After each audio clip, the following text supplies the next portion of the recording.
ഇരട്ടച്ചങ്കനായിരുന്ന പിണറായി വിജയൻ ഇപ്പോൾ നനഞ്ഞ കോഴിയെ പോലെ.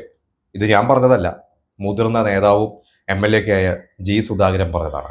അത് എം എൽ എ ഓഫീസിന്റെ ഉദ്ഘാടനവുമായി ബന്ധപ്പെട്ട് അദ്ദേഹത്തിന്റെ പഴയ എന്താ പറയുക സഹപ്രവർത്തകർ എന്ന് പറയണോ, അദ്ദേഹത്തിന്റെ പഴയ സഖാക്കൾ, അവരെ കുറിച്ചൊക്കെ കുറച്ച് പരാമർശം നടത്തിയിരുന്നു. അതിലൊന്നാണ് പറഞ്ഞത്, ഇപ്പോഴത്തെ ഒരു അവസ്ഥ സി പി എമ്മിന്റെ വളരെ മോശമാണ്, അവർക്ക് നന്നാവാൻ ഉദ്ദേശമൊന്നുമില്ല എന്ന രീതി. അദ്ദേഹം എന്നും വിമർശിക്കുന്നതാണ്, വിമർശിച്ചുകൊണ്ട് പുറത്തേക്ക് വന്ന ആളാണ്.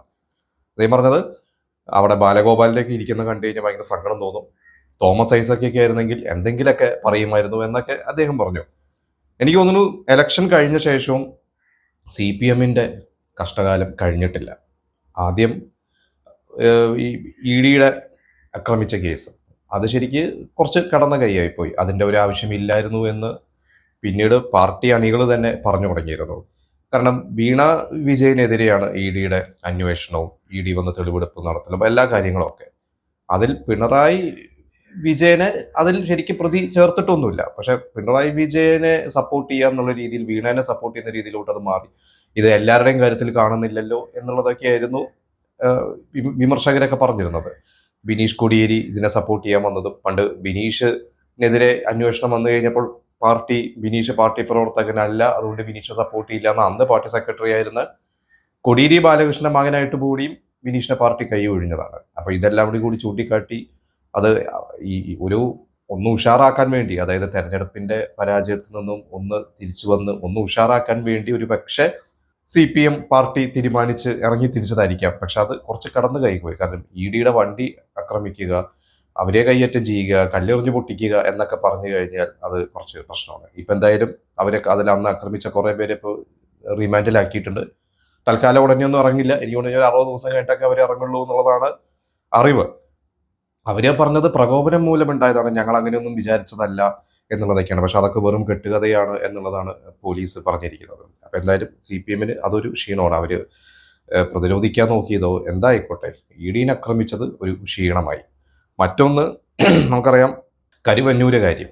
കരുവന്നൂര് കുറെ കാലമായിട്ട് ഇങ്ങനെ കടന്നുകൊണ്ടിരിക്കുകയാണ്. ഇപ്പോൾ വീണ്ടും കരുവന്നൂരിന് നേതാക്കൾക്കെതിരെ, അന്ന് ആ കേസിൽപ്പെട്ട നേതാക്കൾക്കെതിരെ തുടർ അന്വേഷണം ആവാം എന്നുള്ള, വിചാരണ ആവാം എന്നുള്ള രീതിയിലോട്ട് കോടതി വിധി വന്നിരിക്കുകയാണ്. അതിൽ പ്രധാനമായിട്ട് A C Moideen M L A, K Radhakrishnan M P, പിന്നെ എം വർഗീസ്, ഇങ്ങനെ ഇവർ ഉൾപ്പെടെ ഏകദേശം 28ഓളം പേർക്കെതിരെയാണ് കുറ്റപത്രമൊക്കെ സമർപ്പിച്ചിരിക്കുന്നത്. അപ്പൊ ഇവർക്കെതിരെ പ്രഥമ ദൃഷ്ട്യാ തെളിവുണ്ട് എന്നുള്ളതാണ് പറഞ്ഞിരിക്കുന്നത്. പക്ഷെ ഇത് പ്രതിരോധിക്കുന്നുണ്ട്. ഇവർ പറഞ്ഞ സി പി എം പറഞ്ഞിരിക്കുന്നത്, ആദ്യമായിട്ടാണ് ഒരു സഹകരണ ബാങ്കിലെ അഴിമതി ആ ഒരു കാര്യത്തിന് ഒരു പാർട്ടിനെയോ പാർട്ടി സെക്രട്ടറിമാരെയോ ഇങ്ങനെ കൊണ്ടുവരുന്നത്, അവരെ വലിച്ചഴിക്കുന്നത്, ഞങ്ങൾ ഇതിനെതിരെ പ്രതിരോധിക്കും, ഇത് ബി ജെ പിയുടെ ദാസന്മാരായിട്ട് പ്രവർത്തിക്കുകയാണെന്നൊക്കെ പറഞ്ഞ് ഇ ഡിക്കെതിരെയൊക്കെ കുറെ വന്നിട്ടുണ്ട്. എന്തായാലും അതും കുറച്ച് പ്രശ്നമാണ്. ഒന്ന് ഓടേണ്ടി വരും എന്നുള്ളത് തന്നെയാണ് ഇപ്പോൾ കിട്ടിയ അറിവുകൾ വെച്ചിട്ട് പറഞ്ഞിരിക്കുന്നത്. എന്തായാലും ജൂലൈ 4-നാണ് പ്രതികൾ ഹാജരാക്കേണ്ടത്. അപ്പം സി പി എമ്മിന് വീണ്ടും ഒരു ക്ഷീണമാണ്, തലവേദന ഒന്ന് കഴിഞ്ഞാൽ മറ്റൊന്നെന്ന് പറയുന്നത്. പിന്നെ മറ്റൊരു കാര്യം നമ്മൾ അറിഞ്ഞത്, നമ്മുടെ IAS ഡോക്ടർ ബി അശോക്, അതുപോലെ തന്നെ എൻ പ്രശാന്ത്, ഇവർ രണ്ടുപേരും സസ്പെൻഷനിലാണ് കുറെ കാലമായിട്ട്. LDF സർക്കാരിന്റെ കാലത്ത് അവർക്കെതിരെ പല രീതിയിൽ സംസാരിച്ചതിന്, അതിന്റെ വിശദാംശങ്ങളിലേക്ക് ഞാൻ പോകുന്നില്ല, പല രീതിയിൽ സംസാരിച്ചതിന് അവരെയൊക്കെ സസ്പെൻഡ് ചെയ്തിരുന്നത്. ഇപ്പൊ എന്തായാലും അവരെയൊക്കെ തിരിച്ചെടുക്കാൻ വി ഡി സതീശൻ സർക്കാർ തീരുമാനിച്ചിരിക്കുകയാണ്. അതിന്റെ ഒപ്പിട്ട് കഴിഞ്ഞു. മുഖ്യമന്ത്രി വി ഡി സതീശൻ ഒപ്പിട്ട് കഴിഞ്ഞു. മൊത്തത്തിൽ IAS വകുപ്പുകളൊക്കെ ഒന്ന് അഴിച്ചു പണിതുകൊണ്ടിരിക്കുകയാണ്. അപ്പൊ അഴിച്ചു പണിയതിന്റെ ഇതിന്റെ ഭാഗമായിട്ടാണ് ഇവരെ തിരിച്ചെടുക്കുന്നത്. ഇനി അവരുടെ വകുപ്പുകൾ എന്താണെന്നുള്ളതൊക്കെ വരും ദിവസങ്ങളിൽ അറിയാം. മറ്റൊന്ന്, നമ്മുടെ VSന്റെ വലങ്കൈയായിരുന്ന പഴയ IAS സുരേഷ് കുമാർ, അദ്ദേഹം ഒരു പുസ്തകം എഴുതിയിട്ടുണ്ട്. ആ പുസ്തകത്തിന്റെ പേര് VSനൊപ്പം എൻ്റെ ദിനങ്ങൾ എന്നാണ്. ആ പുസ്തകം പുറത്തിറങ്ങിയിട്ടുണ്ട്. ആ പുസ്തകത്തിൽ അദ്ദേഹം പറഞ്ഞ കുറച്ച് കാര്യങ്ങളൊക്കെ ഉണ്ട്. അപ്പൊ അതിനെതിരെ കുറച്ച് വാർത്തകൾ വന്നിട്ടുണ്ട്. അതായത് VS സർക്കാർ 2006 അധികാരത്തിലേറിയ VS അച്യുതാനന്ദൻ ഒരു ഹീറോ ആയിട്ട് തിളങ്ങി നിന്നിരുന്ന ആ ഒരു കാലം, അത് കഴിഞ്ഞ് 2011 ഇലക്ഷനിൽ അത് വീണ്ടും തുടർഭരണം വന്നാൽ VS തന്നെയായിരിക്കും മുഖ്യമന്ത്രി. അത് ഒഴിവാക്കാൻ വേണ്ടി അന്നത്തെ പാർട്ടി സെക്രട്ടറിയായ പിണറായി വിജയൻ മനഃപൂർവ്വം തോൽക്കാൻ വേണ്ടി കുറെ സ്ഥാനാർത്ഥികളെ വിവിധ സ്ഥലങ്ങളിൽ നിർത്തി തോൽപ്പിച്ചു എന്നുള്ളതാണ് ഇദ്ദേഹം പറഞ്ഞിരിക്കുന്നത്. അത് VS അച്യുതാനന്ദൻ തന്നെ സുരേഷ് കുമാറിനോട്, ഇദ്ദേഹത്തിനോട് പറഞ്ഞു എന്നുള്ളതാണ് അദ്ദേഹം പറഞ്ഞിരിക്കുന്നത്. അപ്പൊ ഇതും പിണറായി വിജയന് ഒരു അടി തന്നെയാണ്. ഞാൻ പുസ്തകം പുറത്തിറങ്ങി അതിന് കൂടുതൽ ചർച്ചകളിലൊക്കെ വന്നു കഴിഞ്ഞാൽ ഏതൊക്കെ രീതിയിൽ അതിനെ മറികടക്കാൻ പറ്റുമെന്നുള്ളതൊക്കെ ഇനി അവർ ശ്രമിക്കുമായിരിക്കും. മറ്റൊന്ന് നമുക്കറിയാം, CPI ഇപ്പോഴും ഇടഞ്ഞുകൊണ്ടിരിക്കുകയാണ്. അവർക്ക് പ്രതിപക്ഷ ഉപനേതൃ പദവി വേണം എന്നും പറഞ്ഞ് അത് കൊടുക്കില്ല എന്നും പറഞ്ഞാണ് CPM ആയിട്ട് ഉടക്കായിക്കൊണ്ടിരിക്കുകയാണ്. കഴിഞ്ഞ ദിവസം സർക്കാരിനെതിരെയുള്ള അടിയന്തര പ്രമേയ നോട്ടീസ് അത് അവതരിപ്പിക്കേണ്ടത് ആ ദിവസം CPI ആയിരുന്നു. പക്ഷെ CPI ഇത് അവതരിപ്പിച്ചില്ല. ഇതിൽ CPMന് നല്ല ഒരു എന്താ പറയുക ഒരു കലിപ്പുണ്ട് CPIനോട്. അതുകൊണ്ട് എന്താവും എന്നുള്ളത് നോക്കാം ഇവർ. കാരണം CPIന്റെ നമ്മൾ ഒരു വാർത്ത ഇതിന്റെ ഇടയ്ക്ക് കേട്ടിരുന്നു. CPIയുടെ അകത്ത് തന്നെ ചർച്ച, എന്തിനാണ് ഇങ്ങനെ കടിച്ചു തൂങ്ങി LDFൽ നിൽക്കുന്നത്, UDFൽ പൊക്കൂടെ, UDFിലേക്ക് പോയാൽ ഇതിനെക്കാട്ടും ബഹുമാനവും വിലയും സ്ഥാനങ്ങളും കിട്ടും. എന്നാൽ അത് വേണ്ട, നമുക്ക് LDFനോടൊപ്പം തന്നെ UDFിന്റെ നയങ്ങൾ ആയിട്ട് നമുക്ക് യോജിച്ച് പോകാൻ പറ്റില്ല എന്നുള്ളതൊക്കെ നമ്മൾ കുറെ ചർച്ചകളൊക്കെ അതിൻ്റെ ഇടയ്ക്ക് കേട്ടുകേൾവിയാണ്. ഇതൊക്കെ കുറെ ചർച്ചകൾ കേട്ടുകേൾവിയായിട്ട് നമ്മൾ കേട്ടിരുന്നു. പിന്നെ ടി കെ ഗോവിന്ദൻ MLA, അദ്ദേഹവും ഇതേപോലെ ജി സുധാകരനെ പോലെ തന്നെ വീണ്ടും തുറന്നടിച്ചിട്ടുണ്ട്. അദ്ദേഹം പറഞ്ഞിരുന്ന അധികാരത്തിന്റെ അന്ധത ബാധിച്ച നേതൃത്വം.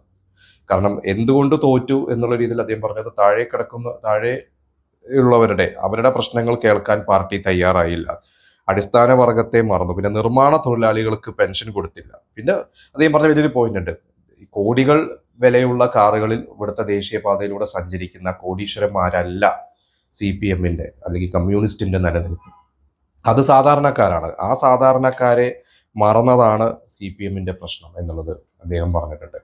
പക്ഷെ കഴിഞ്ഞ ദിവസം പാർട്ടിയുടെ എന്തുകൊണ്ട് തോറ്റു എന്നുള്ളതിലൊരു അവലോകനം CPM സെക്രട്ടേറിയറ്റ് യോഗത്തിൽ പുറത്തു വന്നിട്ടുണ്ട്. അതിൽ ഒരിക്കലും CPMന്റെ പ്രശ്നങ്ങളായിട്ടൊന്നും അതെവിടെയും പറഞ്ഞിട്ടില്ല. അതിൽ SIRന്റെ പ്രശ്നങ്ങളും ജാതി സമവാക്യങ്ങൾ അങ്ങനെയല്ല പല പല കാര്യങ്ങൾ. അതായത് ഞാൻ എവിടെ ഒരു മാധ്യമ പ്രവർത്തകൻ എഴുതിയിരിക്കുന്നത് കണ്ടു, തൻ്റേതല്ലാത്ത കാരണത്താൽ ബന്ധം വേർപ്പെടുത്തി എന്നൊക്കെ പറയുന്ന പോലെ, എഴുതാൻ അറിയാത്തതിന് പേരെ കുറ്റം പറയുക എന്ന് പറയുന്ന പോലെയാണ്. ഇപ്പോഴും പാർട്ടി സമ്മതിച്ചിട്ടില്ല. അതായത് പാർട്ടിക്കകത്ത് പ്രശ്നങ്ങളുണ്ട്, ഈ പറയുന്ന പാർട്ടിയെ നയിച്ചിരുന്നവരുടെ പ്രശ്നങ്ങളാണ് എന്നുള്ളതൊന്നും പാർട്ടി ഇപ്പോഴും സമ്മതിച്ചിട്ടില്ല എന്നുള്ളതാണ് പുറത്തു വന്നിരിക്കുന്ന റിപ്പോർട്ട്. ഇതിൻ്റെ കൂടെയാണ് നമ്മളിപ്പോൾ ഈ അഹങ്കാരം എന്ന് പറയുമല്ലോ, കോടിയേരിയുടെ ഭാര്യ പറഞ്ഞ ഒരു മാസിക കൊടുത്ത അഭിമുഖത്തിൽ പറഞ്ഞത്, കോടിയേരി സഖാവ് ആഭ്യന്തരമന്ത്രിയായിരുന്നു, പ്രതിപക്ഷ നേതാവായിരുന്നു, അല്ലെങ്കിൽ പാർട്ടി സെക്രട്ടറി ആയിരുന്നു. ഇതൊക്കെ ആയിരുന്നു അദ്ദേഹത്തിന്റെ വിയോഗത്തിന് ശേഷം കുടുംബത്തെ പല മുതിർന്ന നേതാക്കളും തിരിഞ്ഞു നോക്കുന്നില്ല. അത് പിണറായി വിജയൻ അല്ല എന്നും അവർ പറഞ്ഞു. ശ്രീമതി വിനോദിനി പറഞ്ഞത്, ഒരു PB അംഗം വിളിച്ചാൽ പോലും ഫോൺ എടുക്കില്ല. എന്തുകൊണ്ട് ഫോൺ എടുക്കുന്നില്ല? നമ്മുടെ വ്യക്തിപരമായിട്ടുള്ള പല ആവശ്യങ്ങൾക്ക് വേണ്ടി വിളിക്കുകയാണ് എന്ന് വിചാരിച്ചിട്ടാണോ? ഇനി അവരെ തിരിച്ചു വിളിക്കാമല്ലോ നമ്മുടെ നമ്പറിന്, അത് ചെയ്യുന്നില്ല എന്നുള്ളതാണ് പറഞ്ഞത്. പക്ഷെ ഇത് EP ജയരാജനും അല്ലെങ്കിൽ ഗോവിന്ദമാഷും ഒക്കെ പറഞ്ഞത് ഞങ്ങൾ ഒന്നുമല്ല. ഗോവിന്ദമാഷ് പറഞ്ഞത് ഞാൻ പോയിട്ടുണ്ട്, ഞാൻ കോടിയേരിയുടെ വീട്ടിലും പോവാറുണ്ട്, EK നായനാരുടെ വീട്ടിലും പോവാറുണ്ട്. അതുകൊണ്ട് അവരാരെയാണ് ഉദ്ദേശിച്ചത്, ഏത് PB അംഗത്തിനെയാണ് അവർ ഉദ്ദേശിച്ചത് എന്നുള്ളത് അവരോട് തന്നെ ചോദിക്കണം എന്നുള്ളത് തന്നെയാണ് ഇവർ പറഞ്ഞിരിക്കുന്നത്. EP ജയരാജൻ എനിക്ക് തോന്നുന്നു കുറച്ചും കൂടി കലിപ്പിലാണ്. അദ്ദേഹം പറഞ്ഞത്, നിങ്ങൾക്ക് രാഷ്ട്രീയപരമായിട്ടുള്ള എന്തെങ്കിലും കാര്യം ഉണ്ടെങ്കിൽ ചോദിക്കാം, അത് ചോദിച്ചാൽ മതി എന്നാണ് പറഞ്ഞിരിക്കുന്നത്. എന്തായാലും വിമർശനങ്ങൾ പാർട്ടിക്ക് അകത്തുനിന്നും അല്ലെങ്കിൽ പഴയ നേതാക്കളുടെ അടുത്തും പാർട്ടിയിൽ നിന്ന് പുറത്തു പോയവരുടെ അടുത്തുനിന്നൊക്കെ വന്നുകൊണ്ടിരിക്കുന്നുണ്ട്. ഇനിയും ഇടതുപക്ഷം തങ്ങളുടെ തെറ്റുകൾ തിരിച്ചറിഞ്ഞ് നല്ലൊരു നേതൃത്വം വരണം. അല്ലെങ്കിൽ ഇപ്പോഴുള്ള നേതൃത്വം മോശമാണ് എന്നുള്ളതല്ല, കുറച്ചും കൂടിയും ഒരു അഴിച്ചുപണി ആവശ്യമാണ്. കാരണം ഇനി അടുത്ത 5 വർഷം കഴിഞ്ഞാൽ നല്ല രീതിയിൽ ഒരു തിരിച്ചുവരവ് വേണമെന്നുണ്ടെങ്കിൽ തീർച്ചയായും ഒരു അഴിച്ചുപണിയും, തെറ്റുകൾ തിരുത്തി മുന്നോട്ട് പോകണം. അല്ലെങ്കിൽ തെറ്റുകൾ തിരുത്തണമെങ്കിൽ തെറ്റുകൾ മനസ്സിലാക്കണം. പക്ഷേ ഇപ്പോഴത്തെ അവസ്ഥയിൽ തെറ്റുകൾ ഇപ്പോഴും അവർ മനസ്സിലാക്കുന്നില്ല എന്നുള്ളതാണ് മനസ്സിലാക്കുന്നത്. പുറത്തു വരുന്ന അറിവുകൾ വെച്ചിട്ട് അതിനൊക്കെ ഒരു മാറ്റം വരുമോ എന്നുള്ളത് നമുക്ക് പ്രതീക്ഷിക്കാം.